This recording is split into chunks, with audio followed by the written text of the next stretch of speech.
"Mister, wanna buy a fried frog?"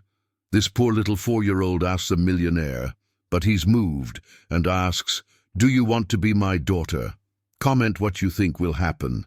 Your opinion is very important, and subscribe to my channel to support my work. Your help is very important. The rain lashed relentlessly against the cobblestone streets of Harmony Creek, North Carolina, that March morning. Robert Thompson gripped the steering wheel of his Mercedes-Benz, struggling to see through the fogged-up windows. At 48, the real estate developer had built an empire, but he felt an emptiness that all his money couldn't fill. His face, etched with deep circles under his eyes, betrayed sleepless nights, while memories of Eleanor, his late wife, still haunted him after 5 years. The storm intensified, forcing him to pull the car over near an old town square. That's when his eyes caught an unusual sight: a little girl, completely soaked, walking barefoot along the sidewalk. Her dark ringlets clung to her delicate face, and she carried something wrapped in banana leaves. Concerned, Robert lowered the car window. "Hey, little one, where's your mom?" The child, who couldn't have been more than 6 years old, approached without fear, flashing a smile with a few missing baby teeth. "Mister, want to buy a fried frog? Grandma Betty made it. It's the best in town." Something in the sweetness of that voice made Robert's chest tighten. It had been 5 years since he'd felt anything like it, since Eleanor had passed. The girl introduced herself as Lily, and her big, expressive eyes conveyed a unique mix of innocence and determination. "It's too cold for you to be out in the rain," he said, getting out of the car with an umbrella. "Where do you live?" "I'll take you home." Lily pointed to an area Robert knew well. It was precisely where his company planned to build its newest housing development. During the short drive, Lily chatted non-stop about her Grandma Betty, 67, and how they sold treats to survive. The businessman's heart ached even more when he saw the small shack where they lived, with makeshift roofing and wooden walls that barely protected them from the rain. A grey-haired woman with a wrinkled face, but with lively and penetrating eyes, waited anxiously at the door.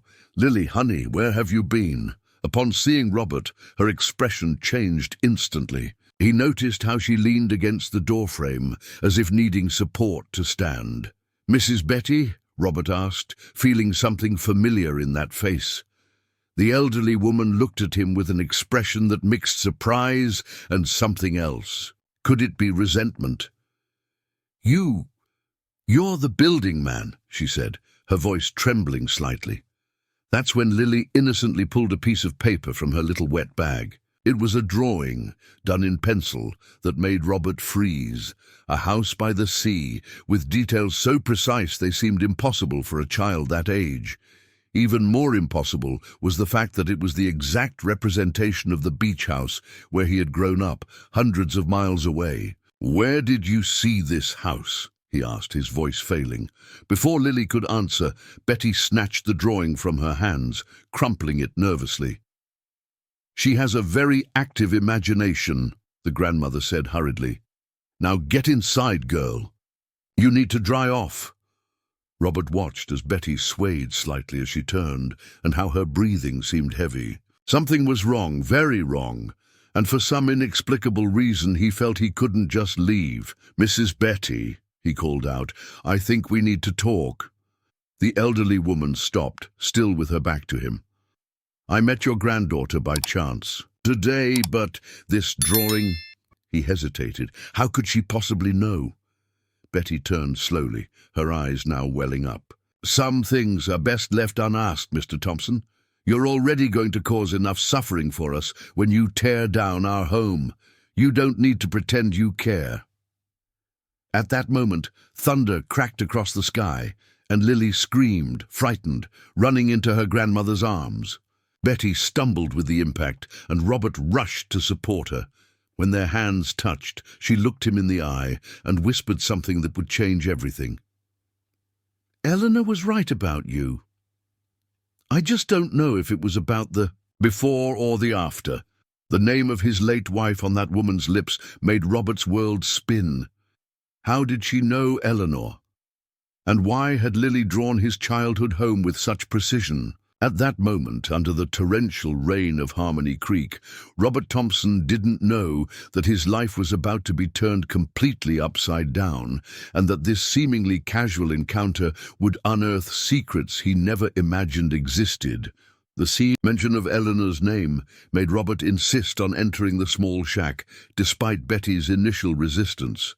The modest, but extremely clean and organized environment contrasted with the sumptuousness to which he was accustomed. On the walls, dozens of Lily's drawings formed a colorful mosaic that immediately caught his attention. Each illustration seemed to tell a different story, with an impressive realism for a 6-year-old child. While Lily changed her wet clothes in the small room she shared with her grandmother, Betty prepared strong coffee on the wood stove. Her hands trembled visibly as she served the drink in old agate cups.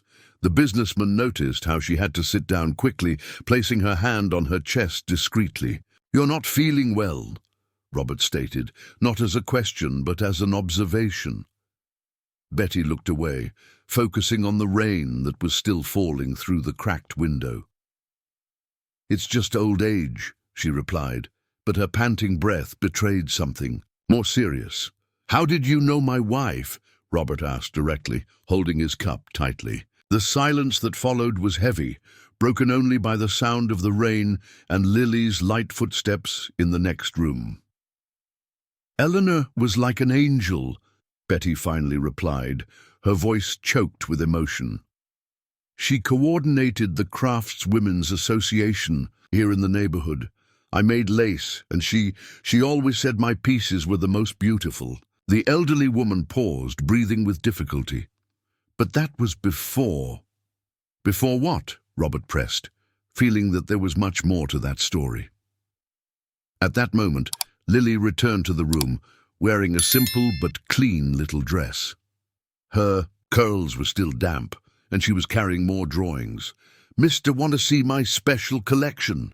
she asked with that smile that was missing 2 baby teeth. Before Betty could stop her, the girl spread several sheets of paper on the worn wooden table. Robert felt his heart race. In addition to the beach house, there were detailed drawings of places he recognized immediately: the office of his company, the old mansion where he had lived with Eleanor, even the winter garden that was his late wife's favorite place. "Lily has this gift," Betty explained, resigned. "She draws places she sees in dreams, places she's never visited." "Grandma, tell him about the pretty lady in my dream," Lily interrupted excitedly. "The one who always wears a blue dress and has a pearl necklace." Robert paled. That was the exact description of how Eleanor dressed on the day he met her. He felt the coffee churning in his stomach. "That's enough, Lily." Betty raised her voice, but the effort made her cough violently. She tried to get up, stumbled, and would have fallen if Robert hadn't quickly supported her. "Grandma!" Lily cried, out in fright, running to hug her grandmother. "Don't get sick, please. You promised you wouldn't get sick." Betty recovered slowly, but Robert could feel how her body was trembling. "You need a doctor," he stated categorically. "I don't have money for a doctor," Betty replied bitterly. "And soon I won't even have a home, will I, Mr. Thompson? Your project is going to tear all this down in 3 months. Guilt hit Robert like a punch. That project represented millions in profit, but for the first time he really saw the human impact of his business decisions. Lily's frightened face, clinging to her sick grandmother, made his chest ache in a way he hadn't felt since he discovered his infertility years ago.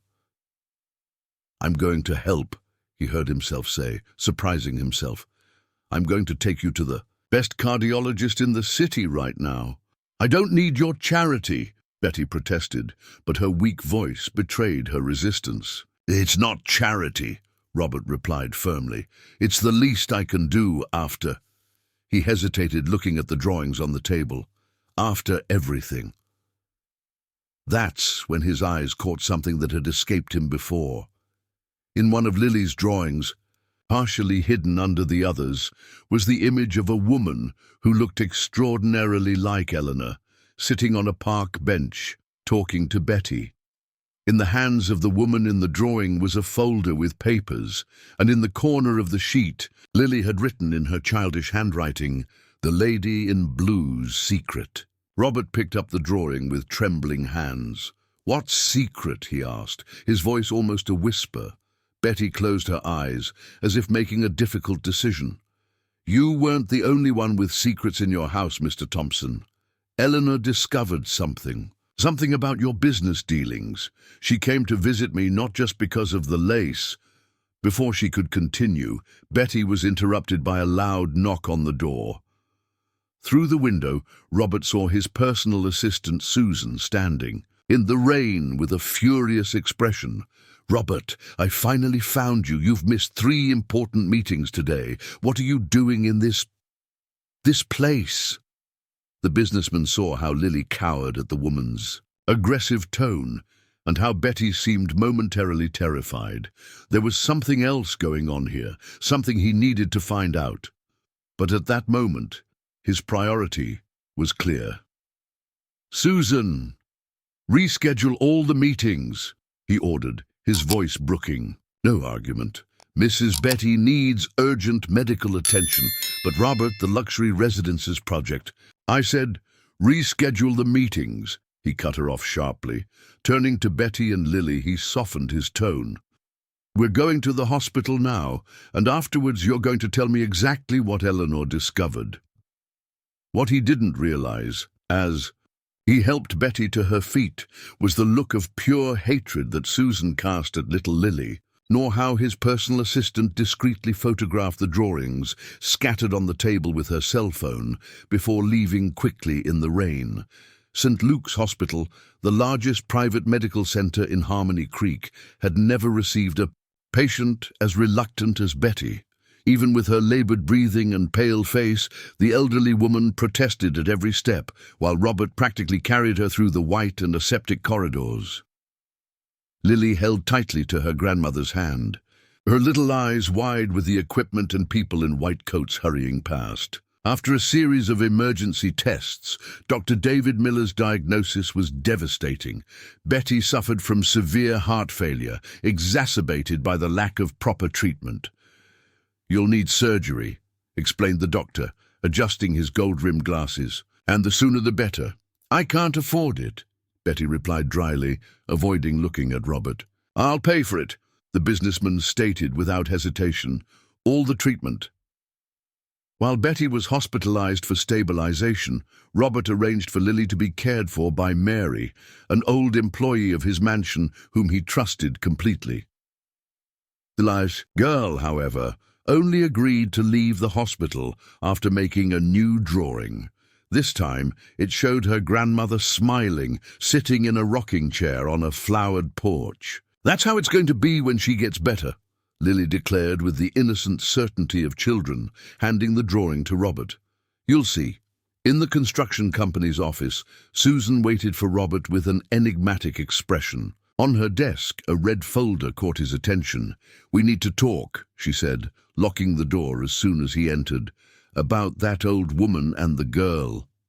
"Mrs. Betty and Lily," Robert corrected automatically, realizing for the first time how his assistant's tone of voice bothered him. "Whatever," Susan shrugged, opening the folder. "You need to see this." She spread old photographs, yellowed documents, and to Robert's surprise, newspaper clippings from 5 years ago on the table. "Your beloved Eleanor wasn't as saintly as you thought." The next 2 hours plunged Robert into a whirlwind of revelations. The photos showed Eleanor in secret meetings with Betty and other craftswomen. The documents revealed that his wife had discovered a land-grabbing scheme in his company, land that included precisely the area where Betty and other families lived. "She was going to report you," Susan explained, her tone falsely concerned. "I found all this in her office after, well, you know." Robert felt his blood run cold. "You searched her things? Why?" "To protect you, of course," Susan replied, moving closer, "as I've always done for the past 10 years. She hesitated, then dropped the bomb. As I did when I found out she was planning to leave you. The businessman staggered, leaning on the table. What are you talking about? Eleanor had bought tickets. She and that old woman, Betty, were planning to expose your business dealings. But then... Susan left the sentence hanging in the air, her eyes shining in an almost feverish way. Then what? Robert demanded, a terrible fear growing in his chest. Then she had that terrible accident, Susan completed softly. It was a sadness for all of us. At that moment, Robert's phone rang. It was Mary, her voice trembling. Mr. Thompson, the girl, she had some kind of fit. She started drawing like crazy and then fainted. Robert rushed to his house, finding Lily asleep on the sofa, surrounded by dozens of new drawings. His heart almost stopped when he saw the content. They were scenes from Eleanor's accident, details that had never been released, including a female figure near the car moments before the tragedy. Returning to the hospital that night, Robert found Betty awake, looking out the window. Without preamble, he placed the drawings on her bed. You need to tell me everything, he demanded. Now. Betty looked long at the illustrations, silent, tears streaming down her wrinkled face. Your wife was a good woman, Mr. Thompson. She found out how your companies were stealing our land, but she discovered something worse. Someone was siphoning money from the Craftswomen's Association. Susan, Robert whispered, the pieces falling into place. Yes, Betty confirmed, but there was more, much more. Eleanor found documents about other shady dealings, things that would involve not only you, but half the businessmen in town. She wanted you to know, wanted to convince you to do the right thing. The elderly woman took a deep breath, the heart monitor speeding up. On the night of the accident, she was going to confront you. She had all the evidence. Before Betty could continue, a nurse rushed in. Mrs. Betty, your pressure is rising too much. You need to rest. Robert left the hospital stunned, his mind a storm of doubts and revelations. In the parking lot, he noticed a familiar car, Susan's. Approaching silently, he overheard his assistant on the phone. She knows too much. Yes, the old woman, and the girl, those drawings. No, he can't find out. We already have the buyer for the land. We can't risk it. We need to act fast. That night, alone in his mansion, Robert mentally reviewed the last 5 years. How had he not noticed so many things? Eleanor's frequent visits to the craftswomen's neighborhood, her questioning about the company's business, the accident precisely on the night she seemed so determined to talk to him. His cell phone vibrated with a message from Mary, a photo of another drawing by Lily. It showed a woman with dark hair, unmistakably Susan, feeding pigeons in the square. In the background, partially visible, was a sign with a date. It was the day of Eleanor's accident. Suddenly, the doorbell rang. At the gate, soaked by the rain that had returned, stood an unknown man. "Good evening," he said, his raspy voice matching his unkempt appearance. "My name is Joe, and I think we need to talk about my daughter, Lily." Robert's world, which was already teetering, threatened to collapse completely, especially when Joe added, "And about what really happened to your wife that night." Joe's presence in Robert's mansion was like a dark cloud hanging over an already stormy day.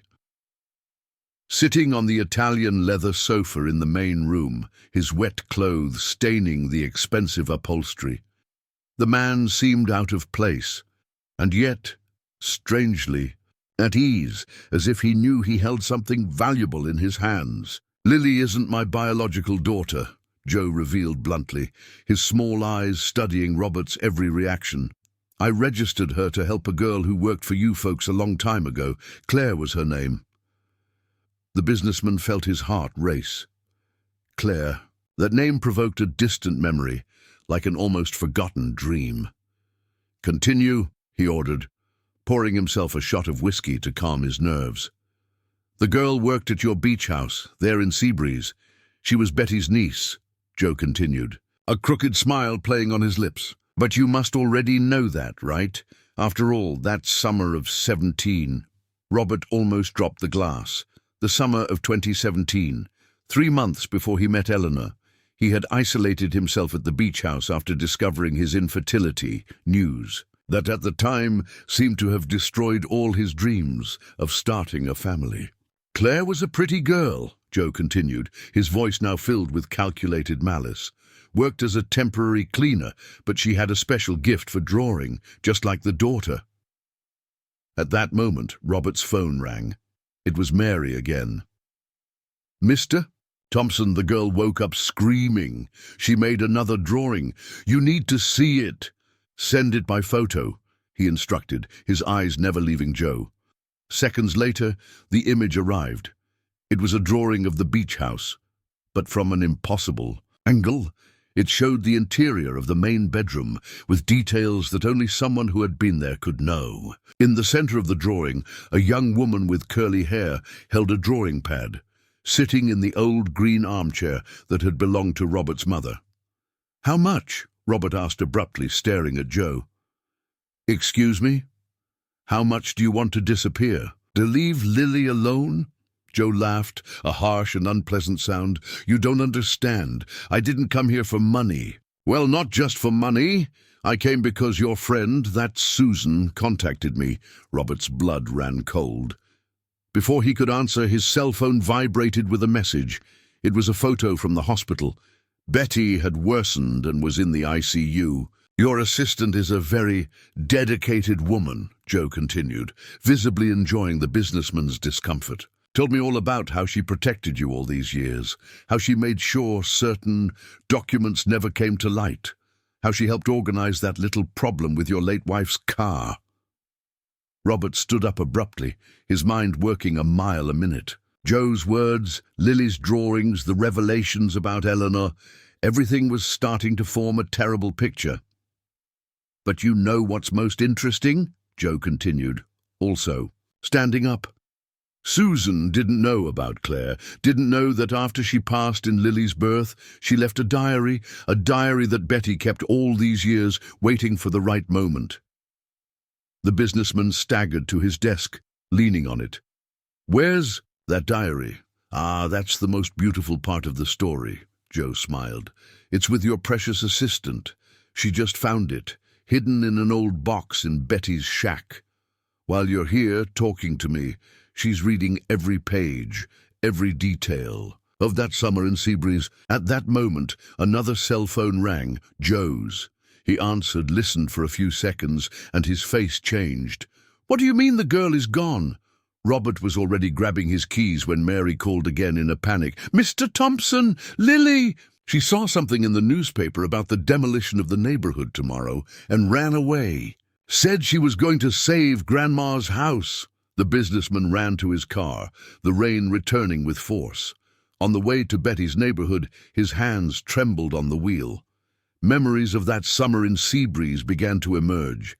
The young cleaner, who always carried a drawing pad, the conversations over breakfast, that one night of shared loneliness. Arriving at the neighborhood, he found a chaotic scene. Despite the rain and the night, several families were on the street, some already starting to remove their belongings.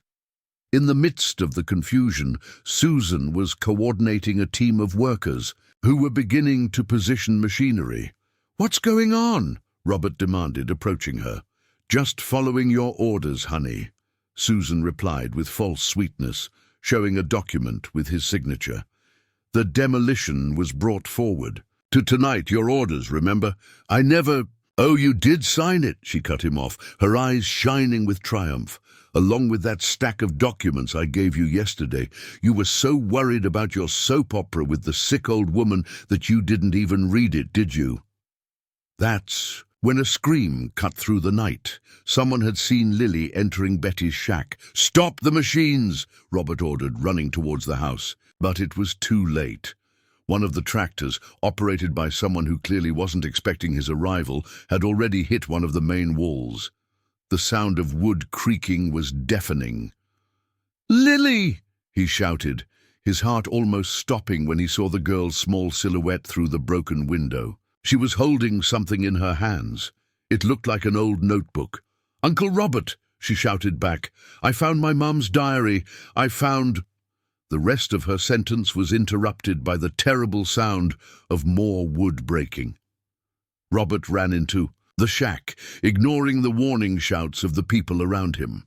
In the dark, guided only by the light of his cell phone, he found Lily huddled in a corner, hugging the diary. "Come on, little one," he called out softly, extending his hand. "I can't," she sobbed. "The bad lady is going to take my mum's diary. She can't take it, Uncle. There are important things here, things about you." At that moment, through the destroyed door, Robert saw Susan approaching with two men. Her face, illuminated by the headlights of the machines, had an expression he had never seen before. "Get the girl and the diary," she ordered coldly, "and make sure our dear boss doesn't get out of here until we finish the job." That's when another sound cut through the night ambulance sirens. A familiar voice shouted from outside, "Stop everything! I have a court order!" It was Dr. David Miller, Betty's cardiologist, accompanied by bailiffs. In his hands, documents that Robert recognized immediately, those that Eleanor had gathered 5 years before. "How?" Susan stammered, her face losing color. Betty woke. "Up," the doctor announced, approaching, and she had a lot to tell about a certain assistant who tried to bribe her this afternoon at the hospital. The chaos of the rainy night was replaced by a heavy silence at the Harmony Creek police station. Robert, still with his wet clothes, held Lily asleep in his arms while he gave his statement. Claire's diary, now official evidence, rested on the desk of Detective Ricardo Vasconcelos, its yellowed pages holding secrets that would forever change the lives of everyone involved. "So Mrs. Betty recorded the conversation?" the detective asked, adjusting his reading glasses. "Yes," replied Dr. Miller, who remained beside Robert. "When Susan went to the hospital earlier, trying to pressure Betty to sign a false statement about the land, she didn't realize that I had left a recorder on in the room. Standard procedure that we adopt with patients in serious condition who need to make important statements." Robert gently stroked Lily's hair, who stirred in her sleep, clinging tighter to him. The last few hours had been too intense for a 6-year-old child.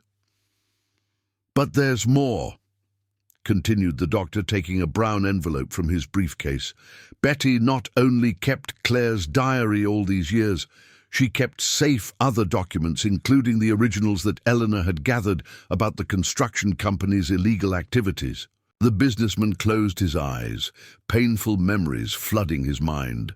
In another room of the police station, Susan was being interrogated after being detained at the scene of the attempted demolition. Joe had also been found trying to flee the city. "Mr. Thompson," called a policewoman from the door, "Mrs. Betty woke up again and is asking to speak with you. It's urgent." At the hospital, the ICU corridor seemed endless. Mary had been called to pick up Lily, who protested sleepily, not wanting to separate from Robert. "I'll be right back, little one," he promised, kissing her forehead. Betty was sitting in bed, looking even more fragile under the fluorescent lights of the hospital, but her eyes maintained that determined gleam that Robert already knew. "We need to talk about Claire," she said as soon as he entered the room. "About that. Summer in Seabreeze." Robert sat heavily in the chair next to the bed. "Why didn't you ever contact me? If Claire was pregnant—" "She didn't want to," Betty interrupted gently. "Said you were going through a difficult time, that you had found out you couldn't have children. She didn't want to be seen as someone trying to take advantage of the situation. But Lily, she is." "No," Betty replied, to Robert's surprise. "Not your biological daughter. Claire met another man a few months later, but she never forgot your kindness in those days at the beach house. How you treated her as an equal, talked about art, encouraged her drawings." Silent tears streamed down the businessman's face. Why does she have these dreams then? How can she draw places she's never seen? Claire spent hours drawing your house, the places you described in your conversations. Before passing, she left an entire album of drawings. Lily grew up looking at them, asking about every detail, and then she started to dream. A sob escaped Robert's throat. And Eleanor? How does she fit into all this? Betty took a deep breath, the heart monitor registering a small change. Eleanor discovered about Claire by chance, found some of the old drawings, but in investigating she ended up discovering much more. The false property documents, the forced removals, the money siphoned from the association. Susan, Robert murmured. She was behind everything. Yes, confirmed Betty. Your assistant built an empire of lies. She forged your signature on several documents over the years, always taking advantage of your blind trust. When Eleanor began to gather the evidence, Susan realized she was about to lose everything. The accident. Robert could barely speak. It wasn't an accident, Betty confirmed what he already suspected. Susan knew that Eleanor was going to tell you everything that night. She sabotaged the brakes on the car. The businessman stood up abruptly, walking to the window. The rain had subsided, and the first lights of morning were beginning to appear on the horizon. There's one more thing you need to know, Betty called out. About Joe. At that moment, they were interrupted by a commotion in the corridor. Mary ran into the room in a panic. Mr. Thompson, Lily disappeared again. We only found this on the bed. She handed over a recent drawing. It showed the city cemetery with a female figure kneeling before a grave. It was Susan, and in her hands was a red folder. My God, Betty gasped. The folder with the original evidence. I hid it there in Claire's grave. Robert was already running down the hallway when his cell phone rang. It was an unknown number. If you want to see the little artist again, come alone to the cemetery. Susan managed to escape from the police station, and she wants to make a deal. In the hospital parking lot, Robert found Joe waiting, leaning against his car. I need to go with you, he said. There's something you need to know about Lily, and about who Claire really was. The businessman hesitated only a second before signaling for him to get in the car. As he drove through the still, deserted streets of Harmony Creek, his mind was focused on one thing. He would not allow anyone else to be hurt because of the secrets of the past.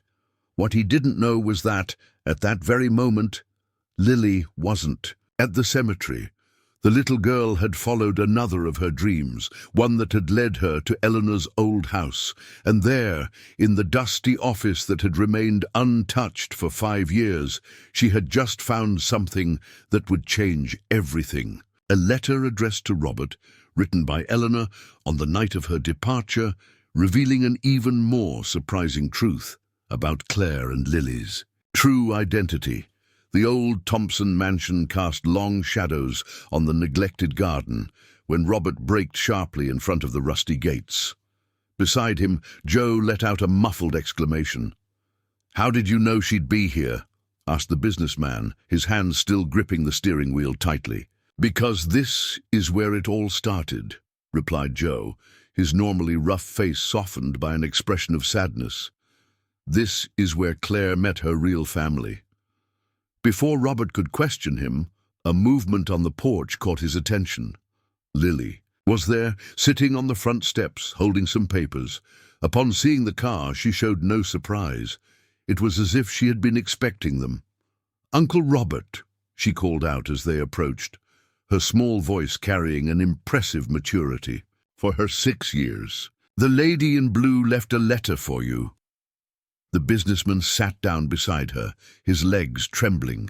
The envelope that Lily handed him was yellowed with age, but Eleanor's gentle perfume still lingered on the paper. With trembling fingers, he began to read. "My dearest Robert, when you find this letter, I probably won't be here anymore. I've discovered too many things, too many heavy truths, and Susan made it clear this afternoon that she won't allow me to talk to you. But you need to know the truth about Claire.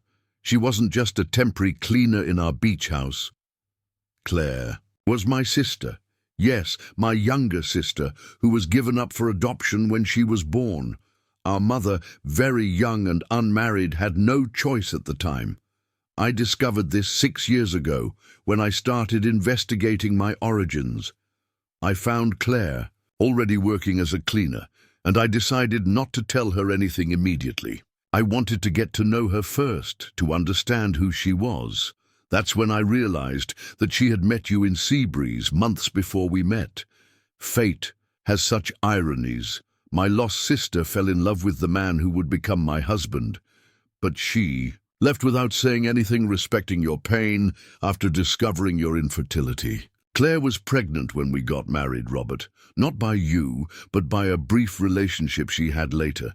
She came to me, desperate, and I helped her hide. Betty, who was already like a mother to her, offered her shelter. That's when I started, getting involved with the Craftswomen's Association as a way to help them. But Claire had a special gift. She dreamed of places she had never visited, drew details impossible to guess. And her daughter, Lily, inherited that gift. It's no coincidence that she draws our house, the places that were part of our history. The blood that runs in her veins is the same that ran in mine. Lily is my niece, Robert, and more than that, she's the last link I have with my lost sister who left us at birth. I know that when you discover all this, you'll understand why I approached you back then, why I wanted to marry so quickly. I needed to protect my sister's legacy. I needed to ensure that her daughter would have a future. What I didn't expect was to truly fall in love with you. Now I've discovered Susan's schemes, the forgeries, the embezzlements. I've discovered how she manipulated you all these years, how she used your trust to build an empire of lies. I'm going to confront her today, even knowing the risks, because I can no longer live with these truths trapped in my chest. If anything happens to me, look for Betty. She has kept all the evidence, all the documents, and more importantly, she has protected Lily all these years, fulfilling the promise she made to Claire. Forgive me for not telling you before. Forgive me for keeping so many secrets, but never doubt my love for you. With all my heart, Eleanor. Robert let the letter fall, tears running freely down his face. Beside him, Lily took his hand delicately. "The lady in blue was my real aunt," she said softly. "That's why I dream about her. That's why I see the places where she's been." Joe cleared his throat, his voice choked. "When Claire died, Eleanor paid me to register Lily as my child. It was the easiest way to protect her at the time. But now—" He hesitated, then continued. "Now it's time to fix things." A sudden noise made them turn. Susan was standing at the entrance to the garden, a gun pointed in their direction. "What a touching scene," she said, her voice filled with bitterness. "The family finally reunited. Too bad it won't last." "It's over, Susan." Robert stood up slowly, shielding Lily with his body. "The police are already on their way." Betty turned. "Over all the evidence. You really think I care about evidence at this point?" She laughed, a joyless sound. "I've spent 15 years building all this, 15 years being your shadow, taking care of your dirty business, waiting for my chance. I'm not going to lose everything now." That's when a strong voice sounded behind her. "You already have." Betty was there, in a wheelchair pushed by Dr. Miller, several police officers beside her. Even weakened, her presence was imposing. "How?" Susan stammered, the gun trembling in her hand. "Lily warned us," replied Betty. "She didn't run away. She knew you'd come after the evidence that Eleanor left here. My great-granddaughter has a special gift for seeing the truth, even when adults try to hide it." While the police officers subdued Susan, Robert hugged Lily tightly, finally understanding the puzzle that fate had assembled. He wasn't the girl's biological father, but he was her uncle by marriage, connected to her by ties deeper than blood, ties woven with love, sacrifice, and redemption. 6 months later, The old Thompson mansion had been completely renovated. The garden, once abandoned, now flourished with vibrant colors. In the old office where Eleanor had kept her letter, Robert installed an art studio for Lily, its walls decorated with the drawings that told her extraordinary story. Betty, recovered from heart surgery, rocked gently in a chair on the porch, exactly as in the drawing that Lily had made in the hospital. She watched her granddaughter playing in the garden with other children from the neighborhood, which had now been transformed into a decent housing project where families could remain in their homes. "Grandma," Lily ran to her, holding a new drawing. "Look what I made." The paper showed all of them together, Robert, Betty, and Lily, under the shade of a large tree. But there was more. Two transparent figures smiled in the background. Eleanor and Claire, the sisters whom fate separated, but whose love had woven an invisible web that now united their families. "It's beautiful, my love." Betty kissed her great-granddaughter's forehead, tears of happiness in her eyes. Robert, watching the scene from the door, felt a peace he never imagined possible. It wasn't the ending he expected for his story, but it was infinitely better than anything he could have planned. Because sometimes, he discovered, the greatest blessings in life come disguised as losses, and true love has the power to heal even the deepest wounds. In the center of the room, in a special frame, was framed the first drawing that Lily had shown him. The fried frog wrapped in banana leaf. Underneath, written in the girl's careful handwriting, a simple phrase summarized their entire journey. "Sometimes we need to get lost to find our true family."